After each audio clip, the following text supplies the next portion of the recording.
everyone, welcome to Global Gardens. I'm Miss Kate. This is your time to learn all about cooking, gardening, science, peace, and the world around you. Let's get started by taking 5 breaths. When you breathe something in, you can hold on to all of the good and positive things happening in your life. When you breathe something out, it's a way of getting rid of all of the negative things. Let's begin. Breathe in. Breathe out. Deep breath in. Slow breath out. Breathe in. Breathe out.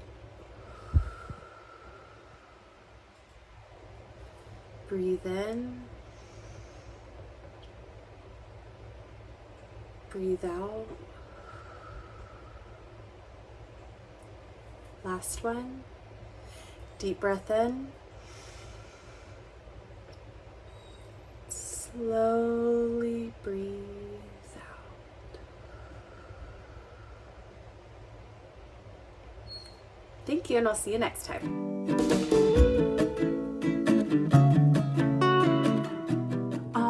Flowers.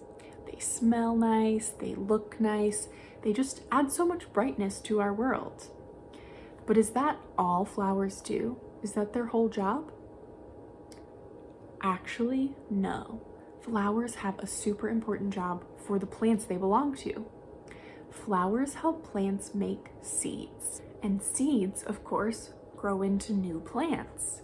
So flowers allow plants to reproduce, growing the next generation of plants. And some plants like to wrap something really special around their seeds. Something like an apple, or a cucumber, or a watermelon, or a pepper. That's fruit. So some plants wrap their seeds in fruit. And so without flowers, we wouldn't have seeds, which means we wouldn't have fruit.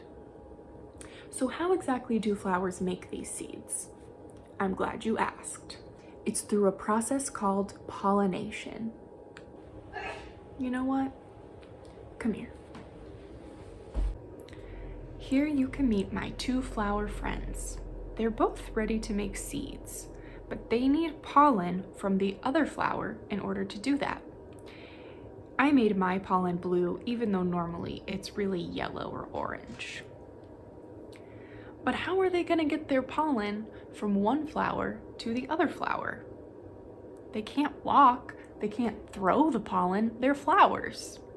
They need some help from a lovely butterfly.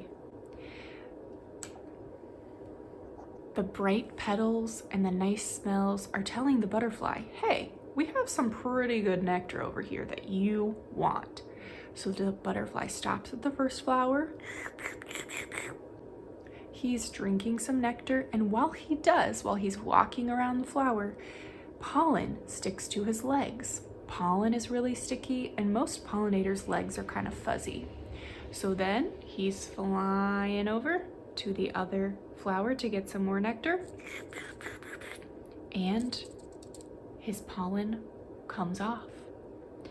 While he's here, he's picking up this flower's pollen, and then maybe he comes back to this one again, or maybe he goes to a new flower and shares it yet again. Now, the butterfly's happy because he got some delicious nectar, and the plants are happy because they get to make seeds. So let's recap. Flowers make a special powder called pollen, which is made on the stamen. The pollen has to get from the stamen to the pistil, where there are tiny little seed buds waiting to be activated by the pollen and grow into actual seeds. The bright colors and scents of flowers signal to pollinators that they have nectar and that the pollinators want to stop. Let's head over to Miss Kristen to learn more about this secret flower language. Hi friends, my name Miss Kristen, and today we are going to be reading one of my all-time favorite books called Flower Talk. And it's also called How Plants Use Color to Communicate. And it's by Sarah Levine, and the illustrations or the beautiful pictures are by Masha Deans. So I wonder, before we start reading this book, what do you think it's going to be about? Can flowers really talk? What's that thing on the cover? The little creature. It has really big eyes. Is that a bee, right? What's inside of its eyes? My goodness, is it seeing the flower? So I wonder if flowers can't use words like we can, how do they communicate? How do they talk to one another? Or who are they talking to? So many big questions that we are going to answer today together. Also, you guys can see my dog in the background. She says hi. Her name is Benny. Hey, you. Psst, down here. That's right. I'm a plant, and I'm talking to you. But don't get too used to it. We don't make a habit of talking to humans. I want to clear up some of those crazy ideas about what the colors of our flowers mean. We sit here growing, minding our own business, while you guys go on and on about how red roses stand for love and white ones are good for weddings and all kind of that mushy, ridiculous stuff. What a load of fertilizer. We're not using flowers to send information to you, so bud out, okay? We're using our flowers to talk to the animals. Why? We need some help down here. What would you do if your legs were stuck in the ground for your entire life? Remember, at the bottom of the plant, it has something called roots, right? And those are in the ground. So I wonder if that's what he's talking about when he says legs. Would you eat? Or how would you eat? How would you drink? Let's find out. I love that there's a piece of pizza on the ground. How would you even get on your pajamas? We can take care of some things ourselves. We get our food with help from the sun. Remember what that's called? It's called photosynthesis, right? And that's how plants make their own food using the sun and air. And when it rains, our roots slurp up the water just like straws. But we need help making our seeds or our tiny little plant babies. What's more important than that? Without seeds, there would be no more plants, right? We'd be finished, kaput. Notice on this page, it looks like they're doing something. It's round and it goes around and around and it doesn't stop. That's called a life cycle, right? And if you noticed, you see those little seeds on there? Remember last week with Miss Jenny? She was talking about how seeds break open and the root pops up and then the shoot goes up and then it becomes a tiny plant and it gets even bigger, making flowers. And then we'll also learn how flowers sometimes fall off and become fruit. And then it starts all over again because that flower or fruit has seeds. Okay, so a life cycle of this plant looks like a sunflower, huh? To make a seed, we need pollen from a different plant of our same type. How do we get that?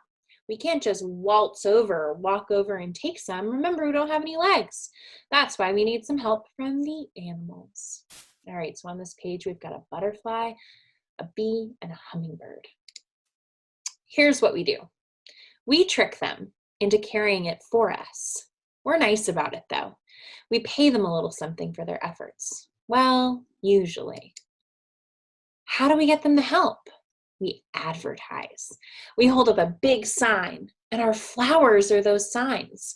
They say, come on over. We've got something special, something great for you. I wonder what it is. And believe me, they come. Who wouldn't? Especially if they're hungry. And if they're in luck, or if we're in luck, they bring some pollen from a flower they visited earlier. Do they know they're doing this? Who knows? And who cares? It works, and everybody's happy. So what's the deal with all of the colors? A flower's color invites a specific animal to visit.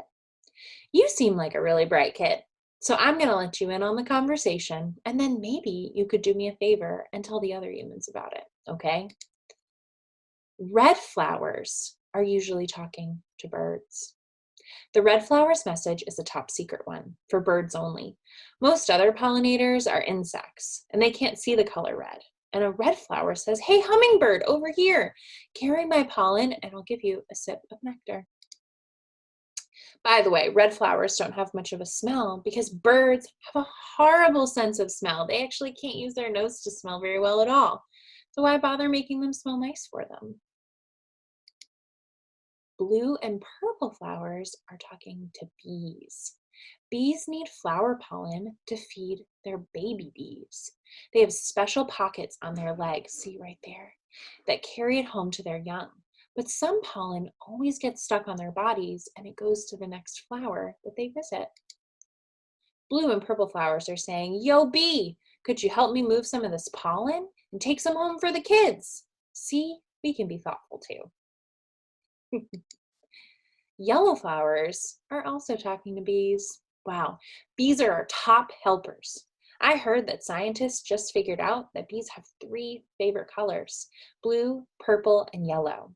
Took you guys long enough. We've known about this for ages. That's why so many of us flowers these days are in these colors. We like the reliable help. If bees are their most popular and top helpers, what do you think reliable means? Reliable.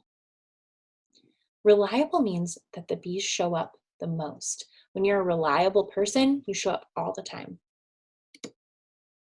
Here's what a yellow flower says. "Bees, bargain basement this way, free food."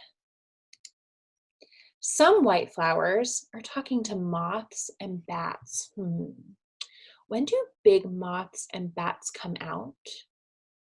Do they come out during the day or do they come out during the nighttime, right? Why do you think that the flowers are white then? Think about it. Moths and bats fly mostly at night, and when it's dark outside, what color shows up the best? White, of course.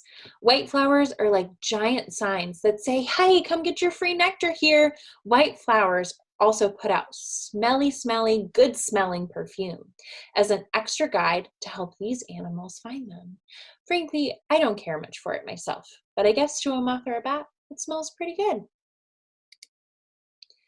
Brown flowers are often talking to flies. Ooh, flies. Here's what they're saying. Get a whiff of our perfume. It's stinky, just the way you like it. This is true. Brown flowers reek like something dead and rotten. The flies need to lay their eggs on dead things, so their maggot babies will have something to eat when they hatch. I know, so gross. But a brown flower doesn't help a mama fly at all. She gets drawn in by the stench and there's no meat there, just the flower tricking a bug into doing work for free. The flower gets pollen and the fly gets nothing. The only rotten thing around here is the steel. Now, if you all have ever seen one of these flowers right here, they live in tropical environments and they are supposed to smell so bad and they're really big, okay? Super big. Green flowers aren't talking to anyone. Are they just shy? Nope. They don't talk to animals because they don't need help. Their pollen is carried by the wind. Plants with green flowers are just green all over because they don't need animals to notice them. Would you bother getting dressed up if you didn't need to? I know I wouldn't. Do you all remember Miss Jenny and she did the traveling seed video? Remember how her daughter Wren blew that dandelion into the air? This is kind of like that, but green flowers have special seeds that fly. If you look really closely, you can see some of those dandelion seeds blowing in this picture. I wonder what other types of flowers are here too, and I wonder which ones you can notice if you take a walk this week. Do animals only go to flowers that are their favorite colors? No, but usually they do. For example, butterflies are drawn more to a flower shape than its color. Butterflies like a steady platform to land on and tubes filled with nectar to sip with their long, curly tongues. They visit flowers of many colors, but even butterflies have favorites: white, purple, yellow, pink, red, and orange. That's lots of favorites, don't you think? Oh, so pretty.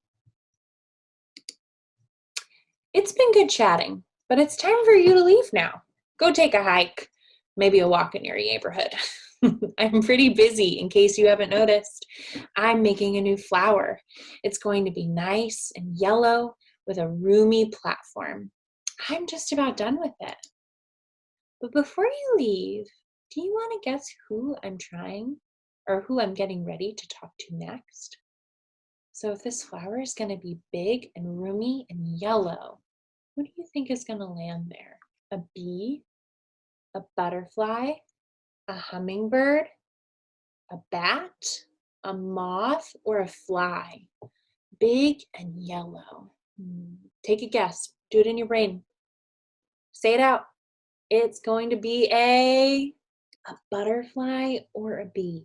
Oh my goodness, is that what you thought in your brain too? Okay, so now make sure that you go outside and you start to look at the different colors of flowers that you see and notice their shape and which pollinators you see visiting them. Okay, even though it's starting to get a little bit colder, the bees and the butterflies and the moths and the bats and the hummingbirds might still be outside trying to pollinate.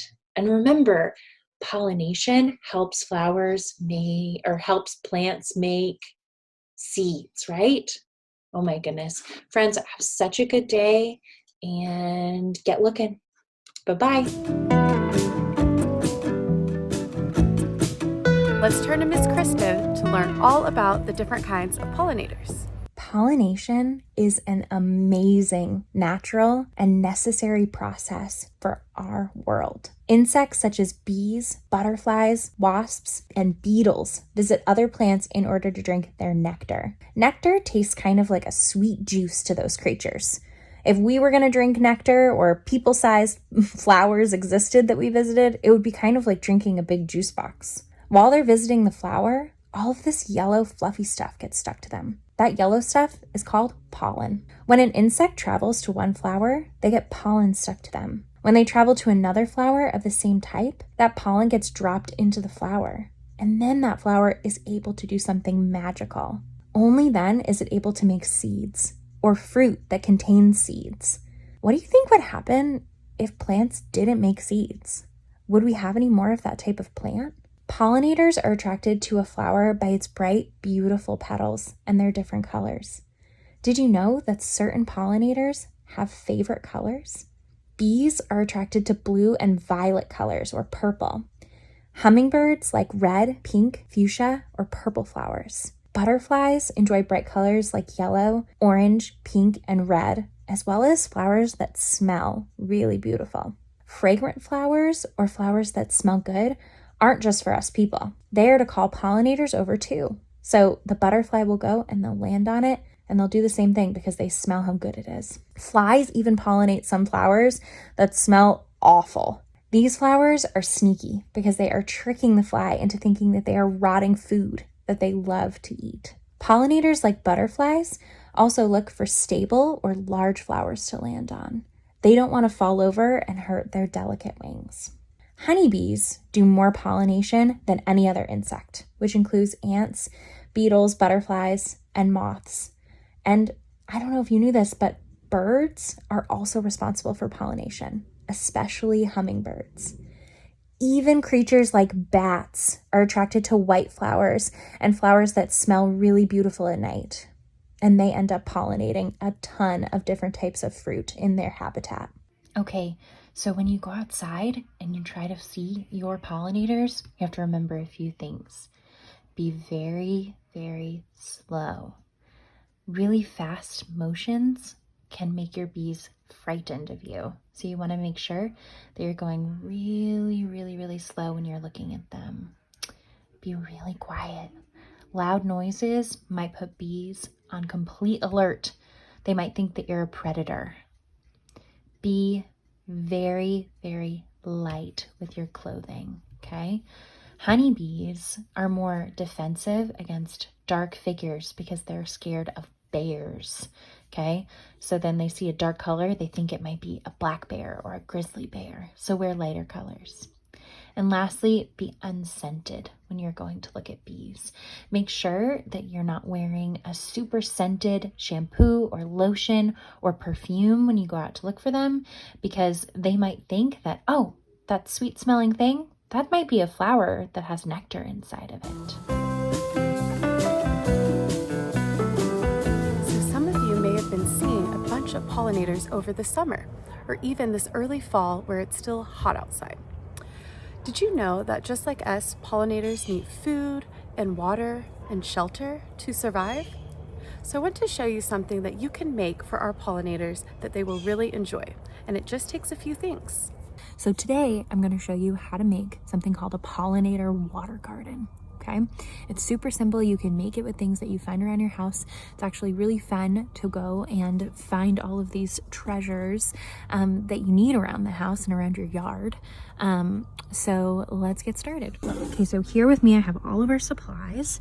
I've got this big bowl. It actually would be better if we had a smaller bowl with a lower edge so that they can get in and out even more easily, but in reality today this is what I had to use. We've got some rocks that I had at my house and also picked up some from my garden outside. Got an old air plant that I found, a stick. We've got some orange slices, some flowers from my garden, some just regular old beads that I had, and just this little fake Dollar Tree butterfly that I had, and of course our water. So for these pollinator gardens, we want to make sure that we are creating a stable place for these pollinators to land. So that's why we've got the rocks. And so we're going to put all of those in there. Right? And again, you can use anything that you have around your house. You could use pieces of cork that you have in your home that you cut up. You could use all just flowers there. Oh, my neighbor's dog is barking. But anything really that's sturdy that butterflies or bees can land on, right? So I'm putting in my fruit, which will attract them. I'm putting in my flowers from my garden. Excuse me. Just my baggie's going all over the place. Okay. And so from there, I already had a little bit of water in here because I was cleaning it, but I'm gonna add a little bit more. Okay, that actually might be, yeah, that's good. I'm gonna put my butterfly here. Okay. But it's just so that the pollinators' wings don't get wet, right? So in here, we've got all of our stuff. We've got our water. And so that's our garden. But remember, you can make it out of whatever you have in your house. So now I want to ask you something. How does it feel when you help a friend out, or when a friend helps you out? Or maybe your mom or family member, when they help you with homework or help you make a meal? Is it similar whenever we help our pollinators out? Do you think that they're thankful? And do you feel good when you do something for them? Well, thank you for joining us, and I'll see you next week. Oh my goodness, I almost forgot. Do you want to know how one of our pollinator friends, the honeybees, communicate? They wouldn't talk to each other, right? No, they dance, and it's called the waggle. That's right, they dance. They literally draw a map with their bodies to show how close or far away they are from a flower, so they can let the other honeybees know. So let's say I was this close to a flower and I was a honeybee. I would only do one waggle. But if it's super far away, then they're gonna do more and more waggles. Now that you know that bees communicate by dancing or doing the waggle, can you think of other ways that animals might communicate? Let me know, and I'll see you next week. Today we are going to be making honey lemonade. And the reason we are making honey lemonade is because bees are our favorite pollinators. Honey takes teamwork. There is one bee who goes out and sucks the nectar out of the flower, and they put it in their honey sac. That bee then flies back to the hive, and they have bee workers that take it out of the honey sac, they chew it up, and they spit it back out, and they separate it into 2 sugars, sucrose and fructose, and that's what makes honey sweet. So it's pretty much bee spit, but it's really good for you and it's very good in lemonade. And we are going to be using various types of herbs, and we have learned about various types of herbs. So it'll be fun to actually eat them and drink them. Thank you, and let's get started. To make this lemonade, you will need an herb, any type of herb, a little bit of rosemary, lavender, and mint. We have 4 lemons cut up, honey, and water. Also, we have a lemon squeezer with a bowl to catch the seeds, but you can squeeze these by hand as well, of course.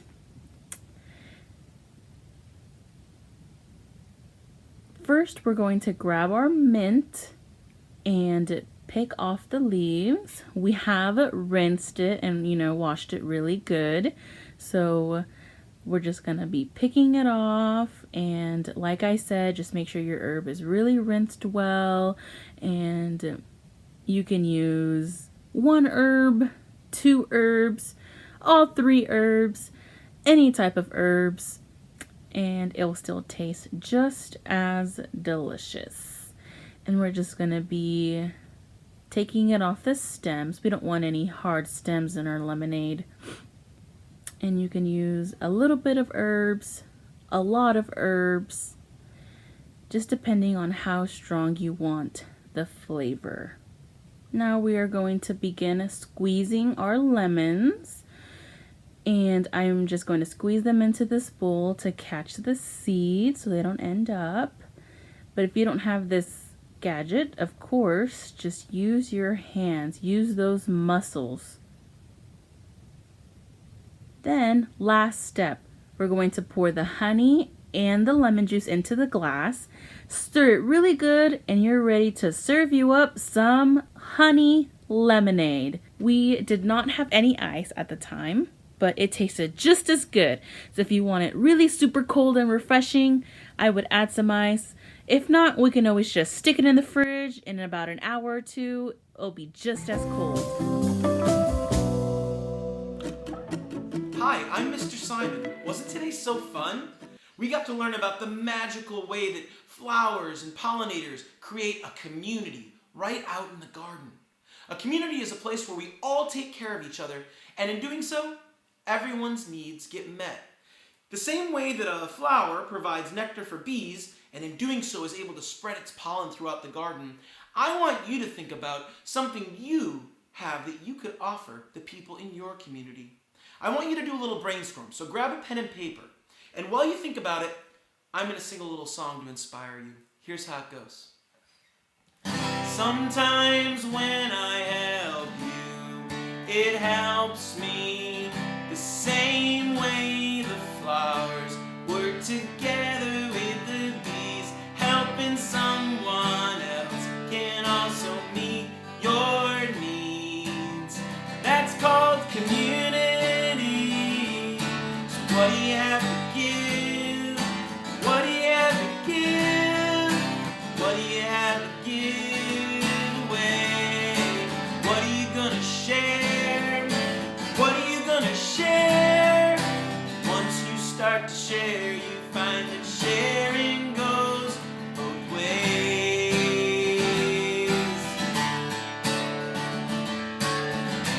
Anytime you find that you need help, it's like a reminder to yourself that you need someone else and they need you.